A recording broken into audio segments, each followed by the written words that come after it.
So ngayon mga katagay, may napunta dito na mag-inject ng mga aso. Libre lang. Galing sa barangay natin. So napa-injectan siya. Oo. Aray ko. So tinarian ko kay bawal siya magbasa muna ngayon kay i-injectionan. Ngayon mga katagay, di ba kanina shrimp, yung maliliit na crab, pati gata na nilagyan ng gulay.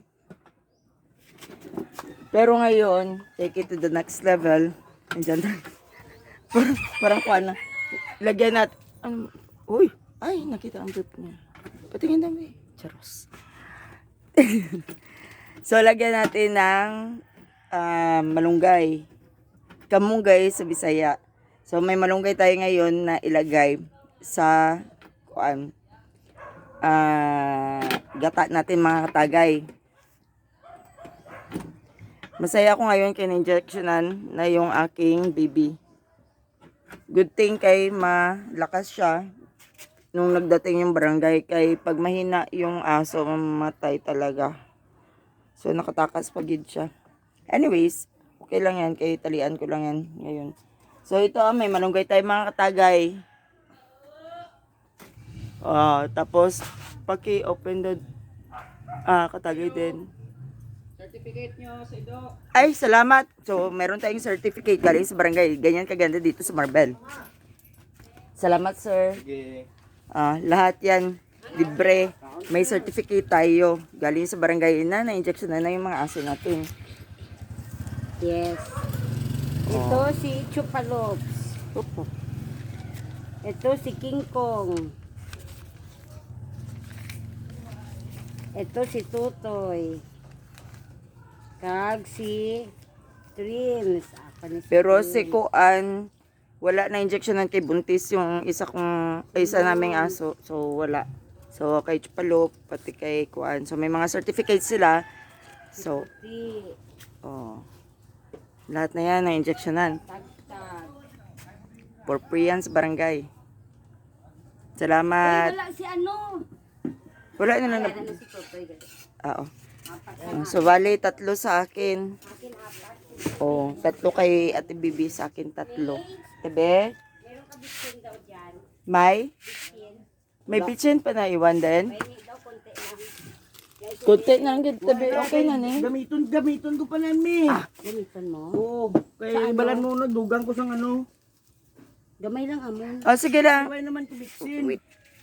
So, bali mga tagay, ngayon, lagyan natin ng bitchin ulit. Para maguba yung buhok natin. So, malapit na maluto. Katagay. Katagay din. Ayan, mga katagay, oh. Masarap. Katagay. Pagkatapos, ang kulang luya sana. Mas maganda kung may luya kaya mag-ang-ang. Gusto ko magkuha ng luya, pero ayaw niya ako magkuha ng luya. Pero pwede niyo ako Okay, sa... okay naman yung tanglad lang. Hindi pa naman na gakulo. Pwede pa natin lagyan ng luya. Kaya pwede ako magkuha. Kaya may Hindi luyahan na. ako doon Huli sa...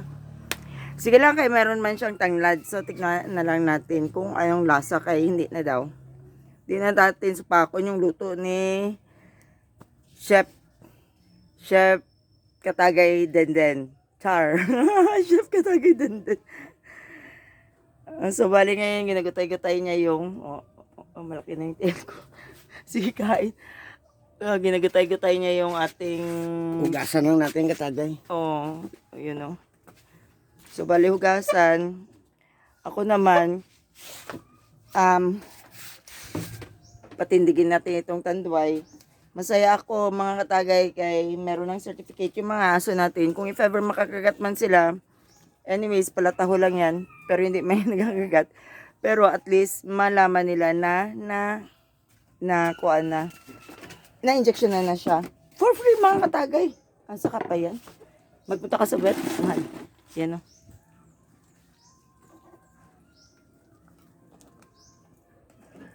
Ito na katagay oh.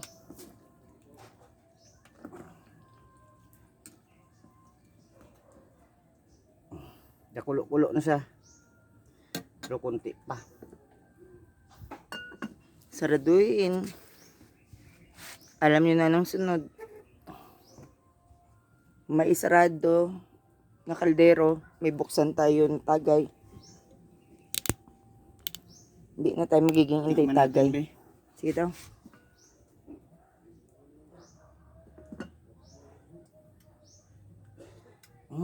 Sarap. Amoy Tikman mo. pala.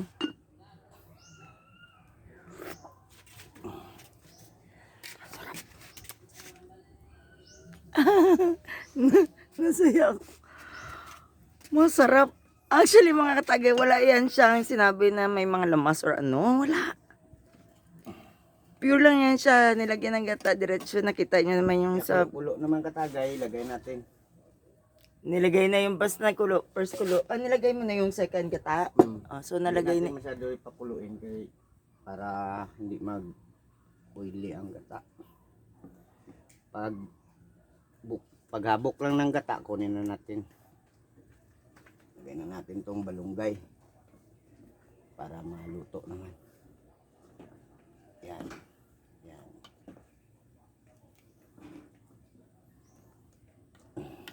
Halo, halo.